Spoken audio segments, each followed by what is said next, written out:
We're certainly in interesting times right now. If you're listening to any of the media headlines they're talking about, we're either heading into a recession or already at the start of a recession. It's got a lot of homeowners thinking, hey, do I sell?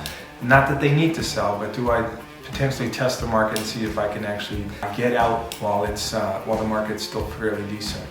And for those of you that are thinking of actually testing the market, I think there's 3 things that you want to consider to make sure that you're still getting top dollar and you're actually increasing your odds of selling fairly quickly. So number 1 is the common mistake that people make is if they're just going to test the market, they don't put the proper effort in getting their house ready. So whether the house requires any maintenance or any painting or anything like that, it's important that if you are still trying to achieve that result of selling for top dollar, is that you go through the process and you make sure that the house is show ready. That could also involve some additional deep cleaning or staging, whatever it takes to make sure that it's going to appeal to that buyer emotionally.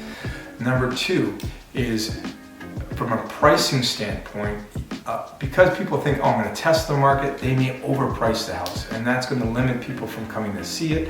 And if people do come to see it, it's going to limit them from taking any action. So you're still going through the hassle of getting the house ready and just dealing with everything and not getting the result that you want. So your pricing strategy has to be on point. You want to make sure that you're not leaving money on the table, but you also want to make sure that you're pricing it high enough that you're still going to be able to get a lot of activity through the home, and it's not going to actually deter a buyer from making an offer. And then lastly, and this is probably one of the most important things, so when we're working with our sellers, is we have a 3-phased approach. Phase 1 is prior to getting listed on MLS, is we actually go through an exclusive process, a coming soon campaign, which we basically, while we're doing the photos and everything like that, we're reaching out to all our agents that we work directly with and making them aware that the property's coming out. The sense of urgency there is that if they have a buyer and the buyer comes through and they like the house, they may be fearful by the time it hits MLS, they might be in competition or it already may be sold. The other phase of that is the day that we list on MLS is very critical. We don't want to list early on in the week because a lot of people come through showings on a weekend, and by the time they come through on Saturday or Sunday, perhaps they're going to be asking, hey, how many days on market? And by that time it's 5, 6, 7 days, and that's actually going to hurt you.